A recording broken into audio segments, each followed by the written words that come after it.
нүдмэн улаахаа болоод нүдний тэр хуурайшж байгаа зүйл нь өшөө багасаад байгаа. Одоо энэ ягаан болж байгаа нь нүд ингэж хорддог байх нь намаг инкваторын наран даав гэдэг. Миний хувьд энэ нүдний шилний үр дүнг ярьж байгаа туйлын татаа байна. Энэ нүдний шил бус шилнээс бусдаас юугаараа ялгаатай юм гэхээр энэ шил нь анион буюу сөрөг ён ялгаруулж байна.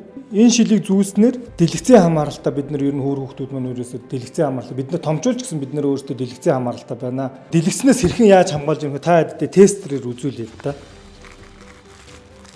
Тестер үзүүлээ. Энэ бидний дэлгэцнээс буюу компьютер утаснаас хэрхэн яаж хамгаалж байгааг энэ тестэн дээр энэ шилийг үзүүлье. Бусад энгийн шилнээс юугаараа онцлог юм? Энэ аниа ялгаруулдаг буюу биднийг хүчил төрөгчөөр хангаж өгч байна. Одоо энэ ягаан болж байгаа нь бидний нүд харагдахгүй одоо энэ дэлгэцийн хамааралтай, утасны хамааралтай нүд ингэж хорддог байх нь. Тэгэхээр сайн нүдний шил зүгөөд ийм цагаан байгаа чинь биднийг энэ шил хэрхэн яаж хамгаалж байгааг харагдаж байгаа маа. Хараа сайжруулна.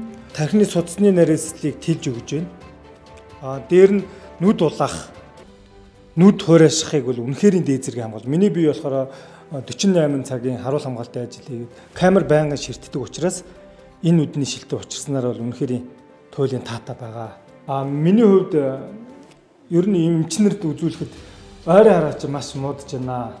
Ойрын хараага нүдний шил тааруул зөв гэдэг байсан. Тэгээд одоо байнгын дэлгэцийн ажил хийж байгаа буюу камер хянагчийн ажил хийж байгаа болохоор түүм нь надад маш их хуурайшилт өгж байгаа. Маш их хуурайснаас болж миний нүд маш их аргадаг, нүд их улаадаг байсан. Одоо энэ нүдний шилийг зүүснээс хойш нүдмэн улаахаа болоод нүдний тэр хуурайшж байгаа зүйл нь өшөө багасаад байгаа. Дээр нь энэ нүдний шилэн дотор болохоор их цанддаг. Тэгээ одоо дэлгэцийн хамааралтай байгаа учраас миний энэ нүдний шил дотроо их цанддаг. Одоо яг тэр дэлгэцтэй үед. Гадуур зүгөөд явхад л энэ нүдний шил цанддаггүй. Гадуур одоо энэ өвлийн цагт нүдний шил зүгээр хайраад байдаг. Энэ нүдний шилийг зүүхээр хайрдаггүй. Яг тийм нэг халуун хүдний яг тэнцүү байлгадаг. Тэрнгээр гайхамшигтай. Дээр нь оройн цагаар зүгөөд явхад ерөөсөө гэрлийн гялбаа байхгүй. Машин техниктэй хүн бол оройн цагаар зүүснээр ерөөсөө гэрэл гял байхгүй. Тийм гайхалтай нүдний шил. Тэгээ миний хувьд 20 гаруй хоног зүүснээр ийм сайхан үр дүнгуудыг үзэж байгаа. Та бүхэн минь үр хүүхдүүдэд болон өөртөө эрүүл мэндийн хамгаалалтанд цөмөр энэ нүдний шилийг зүүж хэрэглэцгээе гэж уриалж байна.